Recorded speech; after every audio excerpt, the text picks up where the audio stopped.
എല്ലാവർക്കും PSC പസിലിലേക്ക് സ്വാഗതം. Question paper 4-ലെ part 4 ആണ് ഡിസ്കസ് ചെയ്യുന്നത്. 53-ാമത്തെ ക്വസ്റ്റ്യൻ, കുഴിവെട്ടി മൂടുക വേദനകൾ കുതികൊള്ളുക ശക്തിയിലേക്ക് നമ്മൾ. ഈ വരികൾ ആര് എഴുതിയതാണ്? ഓപ്ഷൻ ഡി ആണ് ആൻസർ, ഇടശ്ശേരി. ഇടശ്ശേരിയുടെ വരികളാണ് കുഴിവെട്ടി മൂടുക വേദനകൾ കുതികൊള്ളുക ശക്തിയിലേക്ക് നമ്മൾ എന്നത്. ഒരു വട്ടം കൂടിയൻ ഓർമ്മകൾ മേയുന്ന തിരുമുറ്റത്തെത്തുവാൻ മോഹം എന്ന വരികൾ എഴുതിയത് ONV കുറുപ്പാണ്. ONV കുറുപ്പിൻ്റെ വരികളാണ് ഒരു വട്ടം കൂടിയൻ ഓർമ്മകൾ മേയുന്ന തിരുമുറ്റത്തെത്തുവാൻ മോഹം എന്നത്.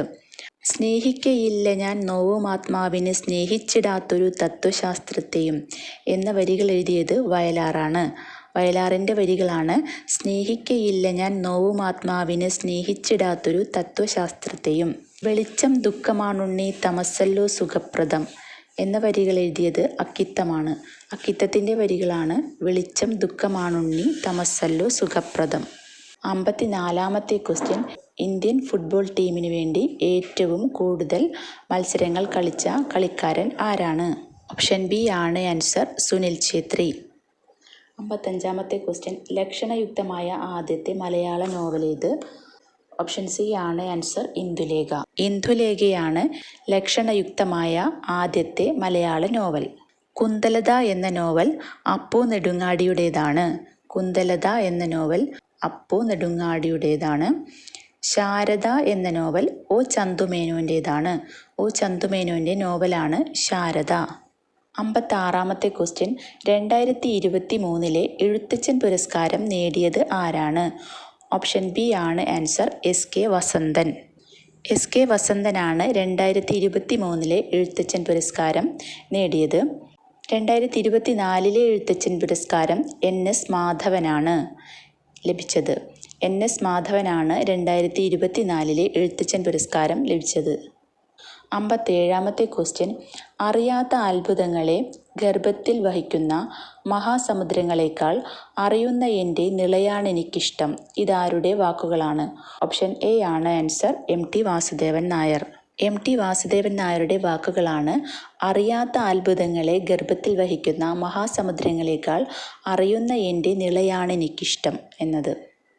58-ാമത്തെ ക്വസ്റ്റ്യൻ, മട്ടന്നൂർ ശങ്കരൻകുട്ടി താഴെ പറയുന്നവയിൽ ഏത് വാദ്യോപകരണവുമായി ബന്ധപ്പെട്ടിരിക്കുന്നു? ഓപ്ഷൻ ഡി ആണ് ആൻസർ, ചെണ്ട. മട്ടന്നൂർ ശങ്കരൻകുട്ടി ചെണ്ടയുമായി ബന്ധപ്പെട്ടിരിക്കുന്നു. 59-ാമത്തെ ക്വസ്റ്റ്യൻ, ഇനി പറയുന്നവയിൽ ഏതാണ് വോളറ്റൈൽ മെമ്മറി? ഓപ്ഷൻ എ ആണ് ആൻസർ, റാം. റാം ആണ് volatile memory. Read only memory, ROM. സ്ഥിരവും മാറ്റം വരുത്താൻ സാധിക്കാത്തതുമായ മെമ്മറി. ഇതിൽ നിന്നും ഡാറ്റ വീണ്ടെടുക്കാൻ മാത്രമേ കഴിയൂ. ഇതിൻ്റെ ഉള്ളടക്കം എളുപ്പത്തിൽ മാറ്റാൻ സാധിക്കില്ല. കമ്പ്യൂട്ടർ ഓഫ് ചെയ്താലും വൈദ്യുതി ബന്ധം നിലച്ചാലും ഇതിൻ്റെ ഉള്ളടക്കം മാഞ്ഞു പോകാതെ നിലനിൽക്കുന്നു. അതിനാൽ നോൺ വോളറ്റൈൽ മെമ്മറി എന്നും അറിയപ്പെടുന്നു. Cache memory.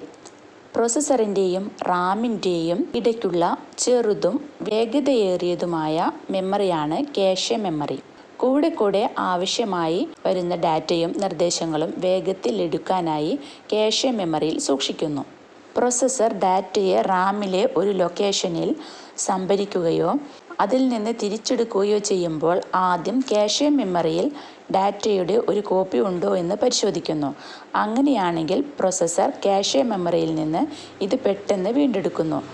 റാമിനേക്കാൾ വേഗത്തിൽ കാഷെ മെമ്മറിയിൽ നിന്നും ഡാറ്റ തിരിച്ചെടുക്കുന്നു. റാമിനേക്കാൾ വിലയേറിയതാണ് കാഷെ മെമ്മറി. CPU-ൻ്റെയും മദർ ബോർഡിൻ്റെയും ഉള്ളിലുള്ള കാഷെ മെമ്മറി സിസ്റ്റത്തിൻ്റെ പ്രകടനവും വേഗവും മെച്ചപ്പെടുത്തുവാൻ സഹായിക്കുന്നു. ദ്വിതീയ memory or secondary memory. Secondary മെമ്മറിയിൽ വിവരങ്ങൾ സ്ഥിരമായി സൂക്ഷിക്കുന്നു. എക്സ്റ്റേണൽ മെമ്മറി എന്നറിയപ്പെടുന്ന കമ്പ്യൂട്ടർ മെമ്മറിയാണിത്.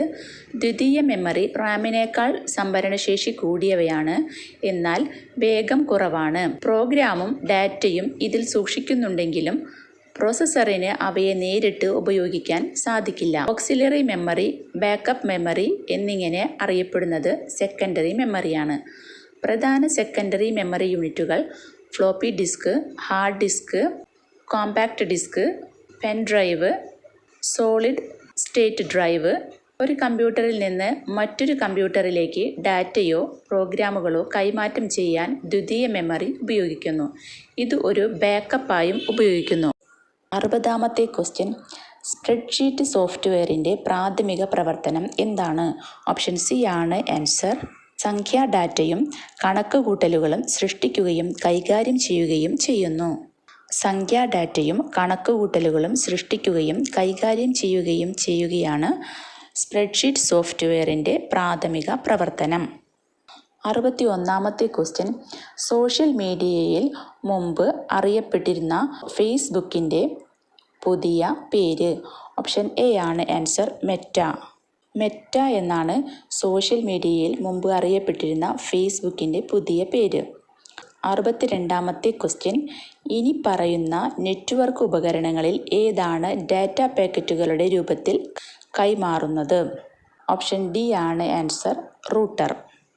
റൂട്ടറാണ് നെറ്റ്വർക്ക് ഉപകരണങ്ങളിൽ ഡാറ്റ പാക്കറ്റുകളുടെ രൂപത്തിൽ കൈമാറുന്നത്. ഒരു കമ്പ്യൂട്ടർ ശൃംഖലയെ പല വിഭാഗങ്ങളാക്കി വേർതിരിക്കുന്ന ഉപകരണമാണ് ബ്രിഡ്ജ്. ഒരു ലാനിൻ്റെ 2 സെഗ്മെൻറ്റിനെ പരസ്പരം ബന്ധിപ്പിക്കുന്നതിനോ 2 ലാനുകളെ പരസ്പരം ബന്ധിപ്പിക്കുന്നതിനോ ഉപയോഗിക്കുന്ന ഉപകരണം ബ്രിഡ്ജ്. നെറ്റ്വർക്കിനെ പല വിഭാഗങ്ങളാക്കി തരംതിരിക്കുകയും ഇവയെ ബ്രിഡ്ജ് ഉപയോഗിച്ച് ബന്ധിപ്പിക്കുകയും ചെയ്യുന്നു. ശൃംഖലയിലുള്ള ട്രാഫിക് കുറയ്ക്കാൻ ഇത് സഹായിക്കുന്നു. ഒരു നെറ്റ്വർക്കിലെ കമ്പ്യൂട്ടറുകളെ തമ്മിൽ ബന്ധിപ്പിക്കുകയും ആ കമ്പ്യൂട്ടറുകളിലേക്ക് മാത്രം ഡാറ്റ കൈമാറ്റം നടത്തുകയും ചെയ്യുന്ന ഉപകരണമാണ് സ്വിച്ച്. ഒരു നെറ്റ്വർക്കിലെ പല സബ് നെറ്റ്വർക്കുകളായി വിഭജിക്കാൻ ഉപയോഗിക്കുന്ന ഉപകരണം സ്വിച്ച്. ഹബ്ബ്. കൂടുതൽ കമ്പ്യൂട്ടറുകൾ ഒന്നിച്ച് ബന്ധിപ്പിക്കുന്നതിനായി ഉപയോഗിക്കുന്ന ഉപകരണമാണ് ഹബ്ബ്. കോൺസെൻട്രേറ്റർ എന്നറിയപ്പെടുന്ന ഉപകരണമാണ് ഹബ്ബ്. ഒരു വയേർഡ് ശൃംഖലയിൽ ഉൾപ്പെട്ടിരിക്കുന്ന കമ്പ്യൂട്ടറുകളെയും ഉപകരണങ്ങളെയും പരസ്പരം ബന്ധിപ്പിക്കാൻ ഉപയോഗിക്കുന്ന ഉപകരണമാണ് ഹബ്ബ്. 63-ാമത്തെ ക്വസ്റ്റ്യൻ. ഏത് മാൽവെയറാണ് അതിൻ്റെ ഡെവലപ്പർക്ക് വരുമാനം ഉണ്ടാക്കാൻ ഉപയോഗിക്കുന്നത്? ഓപ്ഷൻ ബി ആണ് ആൻസർ. Ransomware. റാൻസം വെയറാണ് അതിൻ്റെ ഡെവലപ്പർക്ക് വരുമാനമുണ്ടാക്കാൻ ഉപയോഗിക്കുന്ന മാൽവെയർ. ട്രോജൻ കുതിരകൾ അല്ലെങ്കിൽ ട്രോജൻ എന്നാൽ കമ്പ്യൂട്ടറിലുള്ള വിവരങ്ങൾ മോഷ്ടിക്കുകയോ കേടുപാടുകൾ വരുത്തുകയോ ചെയ്യുന്ന ഒരു ഹാനികരമായ കമ്പ്യൂട്ടർ പ്രോഗ്രാമാണ്. ട്രോജൻ കുതിരകൾ സ്വയം പടരുകയില്ലെങ്കിലും അത് ഹാനികരമാണ്. ഇത്തരം പ്രോഗ്രാമുകൾ ഒരു ഹാക്കറെ ഒരു കമ്പ്യൂട്ടറിൻ്റെ നിയന്ത്രണം ഏറ്റെടുക്കാൻ സഹായിച്ചേക്കാം. ഒരിക്കൽ ഒരു ട്രോജൻ കമ്പ്യൂട്ടറിൽ ഇൻസ്റ്റാൾ ചെയ്യപ്പെട്ടു കഴിഞ്ഞാൽ ഹാക്കർക്ക് ആ ട്രോജൻ്റെ രൂപം അനുസരിച്ച് വ്യത്യസ്ത പ്രവർത്തനങ്ങൾ ചെയ്യാൻ സാധിക്കും. ഒരു വ്യക്തിയെക്കുറിച്ചോ ഓർഗനൈസേഷനെക്കുറിച്ചോ ചിലപ്പോൾ അവരുടെ അറിവില്ലാതെ വിവരങ്ങൾ ശേഖരിക്കാനും ഉപഭോക്താവിൻ്റെ സമ്മതമില്ലാതെ അത്തരം വിവരങ്ങൾ മറ്റൊരു സ്ഥാപനത്തിലേക്ക് അയക്കാനും ലക്ഷ്യമിടുന്ന ഒരു സോഫ്റ്റ്വെയറാണ് സ്പൈവെയർ. ഒരു വ്യക്തിയെക്കുറിച്ചോ ഓർഗനൈസേഷനെക്കുറിച്ചോ ചിലപ്പോൾ അവരുടെ അറിവില്ലാതെ വിവരങ്ങൾ ശേഖരിക്കാനും ഉപഭോക്താവിൻ്റെ സമ്മതമില്ലാതെ അത്തരം വിവരങ്ങൾ മറ്റൊരു സ്ഥാപനത്തിലേക്ക് അയക്കാനും ലക്ഷ്യമിടുന്ന ഒരു സോഫ്റ്റ്വെയറാണ് സ്പൈവെയർ. 64-ാമത്തെ ക്വസ്റ്റ്യൻ. ഗാർഹിക പീഡന നിയമപ്രകാരം താഴെ പറയുന്ന പ്രസ്താവനകളിൽ ശരിയല്ലാത്തത് ഏതാണ്?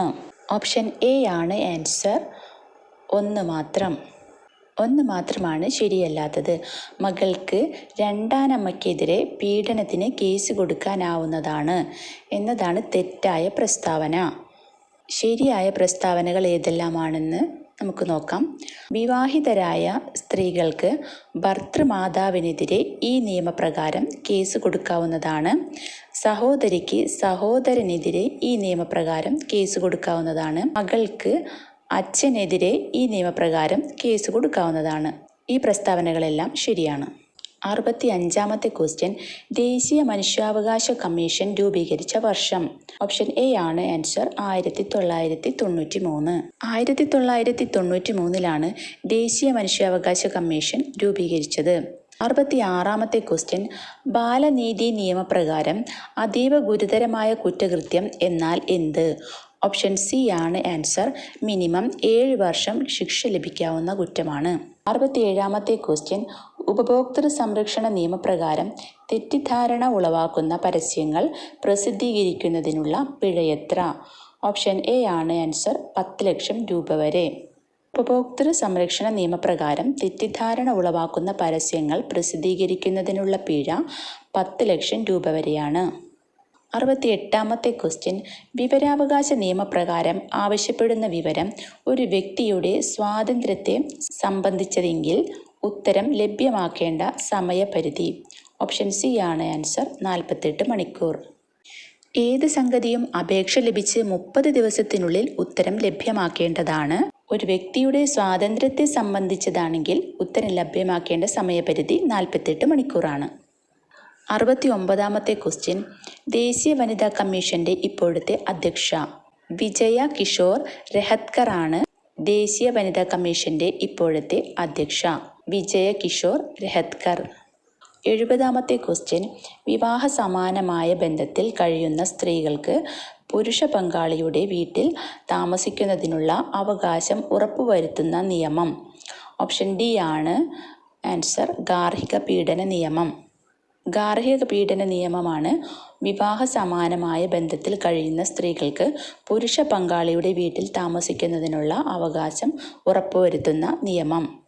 സ്ത്രീധന നിരോധന നിയമം ഔദ്യോഗികമായി നിലവിൽ വന്നത് 1961 ജൂലൈ 1-നാണ്. 1961 ജൂലൈ 1-നാണ് സ്ത്രീധന നിരോധന നിയമം ഔദ്യോഗികമായി നിലവിൽ വന്നത്. ഇന്ത്യൻ പാർലമെൻറ്റ് ആദ്യമായി ജോയിൻറ്റ് സിറ്റിംഗ് നടപ്പിലാക്കിയത് സ്ത്രീധന നിരോധന നിയമം പാസ്സാക്കുന്നതിന് വേണ്ടിയാണ്. സ്ത്രീധന നിരോധന നിയമം പാസ്സാക്കുന്നതിന് വേണ്ടിയാണ് ഇന്ത്യൻ പാർലമെൻറ്റ് ആദ്യമായി ജോയിൻറ്റ് സിറ്റിംഗ് നടപ്പിലാക്കിയത്. 4ാമത്തെ ക്വസ്റ്റ്യൻ പേപ്പറും ഇവിടെ അവസാനിക്കുകയാണ്. അടുത്ത ക്വസ്റ്റ്യൻ പേപ്പറുമായി അടുത്ത ക്ലാസ്സിൽ കാണാം. Thank you.